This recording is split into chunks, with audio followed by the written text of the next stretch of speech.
மாண்புமிகு பேரவைத் தலைவர் அவர்களே, மாண்புமிகு முதல்வர் அவர்களே, இந்த அவையில் பங்கெடுத்திருக்கின்ற சட்டமன்ற உறுப்பினர்களே, அமைச்சர் பெருமக்களே, எதிர்க்கட்சி தலைவர் அவர்களே, உங்கள் அத்தனை பேருக்கும் என்னுடைய வணக்கத்தை தெரிவித்துக் கொள்கின்றேன்.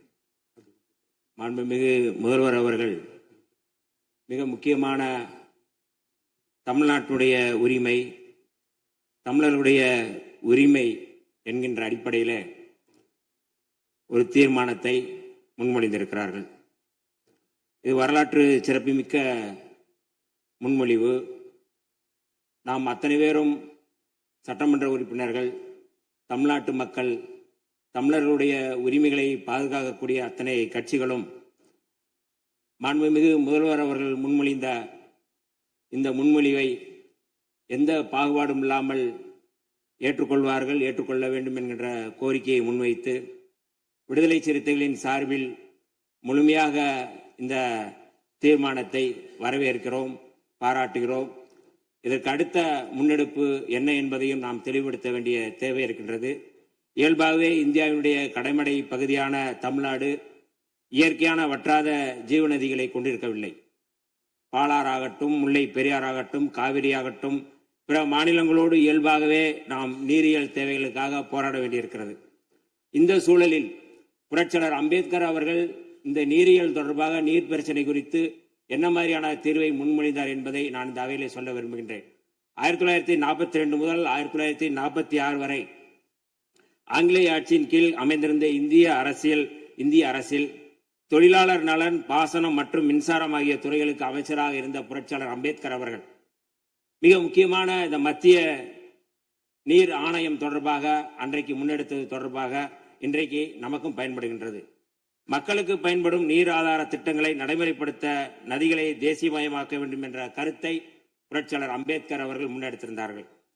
மாநிலங்களுக்கு இடையிலான நதிகளின் பயன்பாடு குறித்து புரட்சியாளர் அம்பேத்கர் சொல்லும்போது, ரயில்வேக்களுக்கு மாகாண எல்லைகள் ஏதும் இல்லை என்கிற போது, ஆறுகளுக்கும் அதேபோல் மாகாண எல்லைகள் எவையும் இருப்பதற்கில்லை. ஒரு மாகாணத்திலிருந்து இன்னொரு மாகாணத்திற்கு பாய்ந்து செல்லும் ஆறுகளுக்கு முக்கியமாக இது பொருந்தும் என்கிறார்.